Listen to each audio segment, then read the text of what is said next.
that brings us to our next topic. This whole FS1 lawsuit. You know, man. I mean, there's a lot of chat going on about that. A lot of opinions, a lot of perspectives, a lot of accusations. A whole lot of. So, what you got to say about that, bro? I mean, it looks like an example of nepotism at its finest. Someone having an issue with the nepotism. Of course, the nepotism has negative consequences, but at the end of the day, it seems like it wasn't a problem until, in a sense, the gossip got made public. That's pretty much my takeaway. So far, at least. And, you know me, I'm going to have a contrary perspective. I kind of look at things for what it is. And in my opinion, the way I see it, going back to what we said we were going to discuss, like who really decides how we use our assets, right. What are assets, and are they gender specific? So in this instance, you have someone that had an asset, and she used her asset to get ahead in her career or to get a job. Now you got the other guy who has the job, the opportunities. So she used her asset, no pun intended, and he gave her an asset that he had. So they exchanged, barter, whatever you want to call it. Now this young lady, the issue is you have this third person, this third party, who's bringing a lawsuit saying that this is creating a hostile work environment and it's not fair and things of that nature. And I'm like, are you jealous? Or, did no one not want your assets? Because she's going to have a hard time proving a hostile work environment. Because at the end of the day, if you're the one spreading the information about him sleeping with her and her sleeping with him and her getting ahead because they slept together, in my opinion, it seems like you're the one that's creating a hostile work environment. Because nobody knew this stuff. This wasn't privileged to everybody in the office. It was only privileged to her, and they were friends at one point. So, that's how I feel. Like, I don't think it's nepotism, so to speak, because, nepotism is like, you're in a position of authority or you have a job or opportunity and you give it to someone that you might know, a friend, a relative, or something like this. But I think in this instance, it was more so, you scratch my back, I scratch yours. You know what I'm saying? You got something I want, and we both have something that each other want. And so, how do we define that? Let's talk about that. Like, how do you decide what's an asset and what's an asset? And is it right or wrong the way you distribute or use your assets? Okay. Well, to play devil's advocate, for example, we'll take that perspective first, because I know a lot of people will say like, well, that's not fair because you should be able to get the jobs off merit, not off of personal connections or relationships. And she got the job off of this, off of some sort of personal relationship, not off merit, because I keep hearing them saying like, oh, she was just some bartender in Miami, from Miami. Like that was her only qualification for being there. And also, let's also be mindful too that the true beef isn't even between Joy Taylor and the Fox executive, the white guy. It's not even between. The beef ain't there, it's the third party's view of their relationship, their practice of nepotism in that regard. And then she also, people will say that's unfair though, it's not right. And he shouldn't do that. Right. She shouldn't do that. Right. And who monitors that? Who says right or wrong? Who says that's right or who says that's wrong?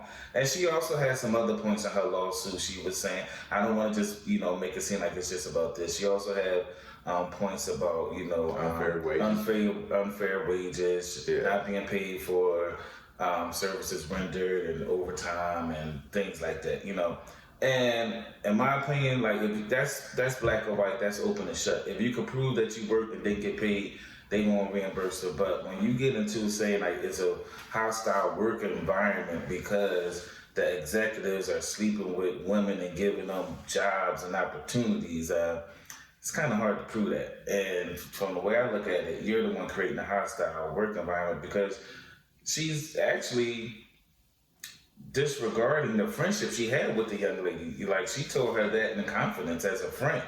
And so now there's another question is like, you coming from this moral high ground, I mean, how high is your moral high ground? If now you're going to throw your friend under the bus who confided in you, you know, who she was dealing with, you know, now you're taking the opportunity to get ahead or to get a bag for yourself based on some confidential information that your friend gave you. So you know what I'm saying? Like, how you throwing stones and you live in a glass house? You know what I'm saying? To be fair, I'm pretty sure there'll be people who's like, well, I read the lawsuit. So, because again, as you say, it was a whole lot of points, but because I believe the point between her and Joy was about, I think the executive tried to represent the hairdresser, the lady who brought the suit, and then she came to Joy and was like, oh, you know, he tried to do this, and then Joy was basically just like, I mean, this is the game you playing right now, baby. Like what you talking about? Like, and then the second instance, I believe, was when they were out in Santa Monica at a bar, and I believe that was the first instance. But again, Joy and the executive were there, and she's the hairdresser was basically saying like she could just tell, quote unquote, tell from their body language that they was in some sort of relationship, and then that must be how she got the job, or that may have been her interpretation of the events. But back to your point, it's like, well, again, are we just operating off of her perspective, or do we take into consideration these other individuals' perspective? And like again, like is nepotism wrong? And to be fair, she was, quote to her lawsuit, she did get offered $1.5 million. Well, that was a third, another party outside of the executive. That was Mr. Skip Bayless. Yeah, but I'm saying it was still in this whole. It was still within the FS1. And it's still the same woman. Yeah. You know, that has this moral high ground where, you know, she feels as though, you know, I mean, I don't feel it's nepotism or unfair because, you know, you had your opportunity to get your 1.5 for your cat. And, you know, they gave you 1.5 for, like, I don't know, you know, call me crazy, call me inconsiderate, or, you know what I'm saying? I don't know how many people get in the 1.5 million to have sex, but that sounds like a great trade to me. I don't know. And again, of course, we could say that as men, but in my mind, too, it's like, okay, well, at the end of the day, you know, we're all still adults. And so if as an individual and an adult, you feel that this environment isn't, you know, benefiting you, then obviously, like, yeah, you probably want to go find some new working environment. And but again, like, yeah, if you ain't being paid, do that. But as far as just, again, that social, because it doesn't seem like anyone else at FS1 knew that this was happening until this came out. So that's the part of it to me where it's just kind of like, would this even be a problem if she hadn't have, you know, made it a problem in this regard? And so it's just like, and again, like, you know, I hope that there wasn't any physical abuse or assault. You know, I don't remember reading anything about that. Well, I read that someone was groped or touched, and when they hugged them, they. Oh yeah, Skip Bayless. Yeah, when he hugged her or something, like, grabbed. It was an extended hug. Yeah. I mean, don't be hugging nobody. I mean, if your breast is sensitive, I mean, hugging someone and tells your breast being pressed up against that person that you're hugging. So how can we decipher, you know, so now we're going to govern the pressures of hugs? Like, how do you quantify what's a hug? You know what I'm saying? So it seems like she's using the information she got from her friend to, you know, kind of be the caveat for this lawsuit to take off and get publicity. I think, you know, she might have some substantial, issues as far as the pay and, you know, not getting paid with the pay equalities. But I think she took it another step further and was like, oh, I also know this and I know that. So let's throw this in there, and then let's make it real salacious, and that way we'll get a viral moment, and then they'll be paying me to shut up, you know. Again, in this day and age, that could be an option. It couldn't be. But at the end of the day, we do know what we know, and what we know is they were consenting adults, and that's the part of it to me as well. It's like, I mean, yeah, this was two consenting adults, and you know, where do we draw a line? Because if it's a matter of in this case, you know, people getting opportunities off of personal connections or relationship, not married, then it's just like then that's. Nothing would happen. That's how the world works. Yeah, because that's how the world works. I remember being in film school, and they taught us that you know, you have to make relationships and friendships with people, because when you know, in film school, the director and producers, you're on the film maybe for the next 2 to 3, 6 months. You're not even considering the editing and post-production of it. Even just the everyday production, that I might have to see these people for the next 3 to 6 months in production on a short term end of things. Right. So therefore, I'm going to hire a crew of people I like and get along with. It's not necessarily going to be the most qualified one. Yep. You might not be the most qualified one, but you could be the easier one to talk to, and you could be the one that takes good direction. Yeah. And listens. You could be the less resistant. You know, because when you're in production, you know, all those things become very frustrating, you know, as a producer, as a director, or any department head that's trying to fulfill that aspect of that said production. So I was taught in film school, you know, that, you know, it's, you know, they generally hire people that they like. Yeah. You know, it's not necessarily, you know, you got a degree or, you know this and you know that, because most people that are, you know, super advanced in certain, you know, aspects, you know, sometimes that personality don't mesh. Sometimes you could be the smart one that know how to do anything in the drop of a dime, but you always got a rebuttal. You always got a comeback. You always got something to say. You probably always late. Not easy to work with. You're not easy to work with. You're complaining about everything. You got all types of allergies. You can't eat this. You can't do that. You gotta pray 7 times a day and like stuff like that. It's like, these are a lot of, you know, these are things that people will make decisions like, okay, you might not be the best for my production, you know, as it relates to, because this is my production, you know, as the producer or director, this is my film, this is my project, and I need it to go as smooth as possible. So therefore, I'm aligning myself with a team that I get along with, that I could laugh and joke with, and, you know, my comedy and my sense of humor is acceptable because I know the people that I'm around, you know, for the most part. Because you could also get people that don't know you. It's not about that you don't know them. They might not know you. And I know me personally, I mean, as you can hear from my perspectives, I'm, you know, kind of outspoken and, you know, come from left field. You know what I'm saying? But my humor or my you know, my comedy or my lingo or the, you know, the words I use or the approach, you know, might be offensive to a lot of people. And so therefore, you know, you got to be mindful of that. Like, can I deal with them and can they deal with me? Yeah. You know what I'm saying? Just because they the smartest one, you know, got the most degrees, ain't no degree to deal with me, baby. And to your point, I remember in college, that being one of the reasons they say you go to college, is to build a network of peers so that as y'all is going through life and y'all gonna need help or situations or opportunities, you could be able to call on each other to, hey, you know what I'm saying, in a sense to skip the line, to get in off the personal connection, not the merit. And so, again, from my perspective, that's how the world seems to work. And so, is it that we just have a problem that a woman is doing it, using a quote unquote asset that, you know, others feel that they don't have or know that they don't have, or so is it a matter of jealousy?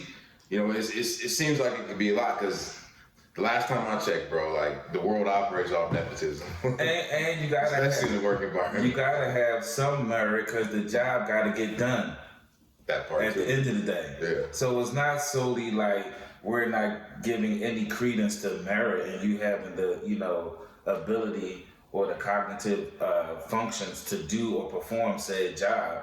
Yeah, that does plays an effect into the whole, hiring process or working together. But at the same time, more so than not, that ain't the main thing. If you got if you got some merit, but a great work ethic, great personality, you understand me, I understand you, that'll go a lot further than you just having all the merit and, no people skills. And no personality. Right.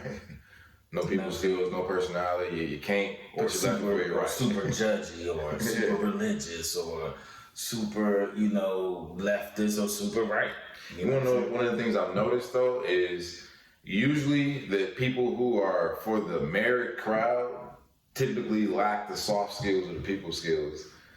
And the people who are for the nepotism, or the personal connection route, they typically lack, maybe let's just say the hard skills, but they got the soft skills and they got the relationship, but they do have some merit, some hard skills, but they may not just be as proficient as the guy or the girl who has the high qualifications, but they just lack the personal skills, and the people skills. Right, almost like a relationship when you dealing with a female. Like these women are getting upset because I'm a boss chick and I got all my own thing and I got this and I got all that. But a man would usually want the younger woman not to control them, but to kind of mold them into the wife or whatever that he wants them to be. If you're more flexible and workable, then we can go a long way with that. Almost like, this whole nepotism thing is like, I'd rather have someone, you might not have all the merit, but you have some merit, but you have an attitude where you're willing to learn and do what's needed to be done and ask the questions and put the time and hours in. So I could mold you into the perfect camera operator. I'm just using, production for example. I can mold you into the perfect set designer. I can mold you into what a good editor is, and these are just, line items that you hire, in production. And so, so it kind of works out in a lot of facets of life that, nobody want all that bucking back and contention is like, it's easy. Or you're just thinking because or you're a know-it-all. Being a know-it-all is a problem for a lot of people in the workplace. So again, just because you got the merit don't necessarily mean that you go get the job, because there's another component of it where it's the people skills aspect of it. And typically, like I said, people are going to choose people that they can quote unquote work with over those that they quote unquote feel like they can. My question is for you out there, for y'all to go ahead and put it in your pipe. Is your cootie coo and is your slong dong an asset? Is it? And I think it is, especially when you're dealing with Hollywood, LA, whatever. Beauty is definitely an asset, and it's something that you have to take into consideration. And if you're the most beautiful person or a very attractive, sensual, sexual person, you're going to be afforded opportunities that everyone is not going to be privileged to. And that's just the way it goes, because, people like nice things, like, people that are very attractive and sexy. That's why people go in the gym. That's why they become gym rats, because they live a lifestyle that an average mediocre person will never be able to fathom. Mm-hmm. They would never know what it's like for someone that whatever it is that you want, I would give it to you. Some of these people are afforded lives that are just like easy peasy. They don't gotta worry about nothing. All they gotta do is go and get in this gym, make sure them pecs are bouncing, make sure them abs are abbing, make sure the butt is buttoned, make sure the titty is tittying, and make sure the face is facing. And they live life on easy street, and that's just something you have to accept. Mm-hmm. It's just something, and there's it don't make sense to keep trying to put some moral judgment. Oh, that ain't right. It ain't right. It's not fair. It ain't fair that, hey, you put that same energy in, you got to put the same energy you put into your merit and your skill set, especially when you're in different industries, you have to put that into your physical appearance and body and stuff like that as well, because it's definitely an asset. People usually want what they don't have. Yep. And when you're around a lot of people like in Hollywood and, the film industry, people have the resources, they have the money, and they will pay for what they want. Mm-hmm. And, what they don't have is the time to put, the time into, or sometimes they're older and it's like, you get to an age like, I can't be in no gym, doing all this lifting. But I can buy money long though. Right. And I see that little bunny right there. Here you go, boo. Like, hey, what you need? Right. I done lived a long life. I got a lot of resources. I got a lot of connections. Let me use my asset. You give me your ass set. That's the game. That's life. For a lot of people, right? That is life. That's just life. And even if you take the sexual connotation out of it, it's still the same dynamic and it's still the same paradigm. You know what I'm saying? I have this, I need that, you got that, I'll give it to you. Mm-hmm. And then, they've been bartering for years. So before we go into our next topic, we'll close on this, and that at the end of the day, you just got to play the hand that you was dealt. Just like in poker, you Texas Hold'em, if you got the 2-3 offsuit, you might be going up against pocket aces, but it just goes to your gamesmanship at the end of the day. So again, pocket aces in this case being, something beautiful or, something that somebody wants compared to, the lesser hand. But again, you can still outplay this person if you just play your hand to the best of your abilities and not be trying to worry about this fairness of it, because it's just a hand you got to play. That's just what you was dealt. So accept it as what it is, and you accepting it doesn't mean that you are, in a sense, necessarily approving anything, but it does mean that you are accepting life for what it is, and now you're going to have to move accordingly. Yeah. And stop comparing your hand to somebody else too. Just play yours. Play yours, right.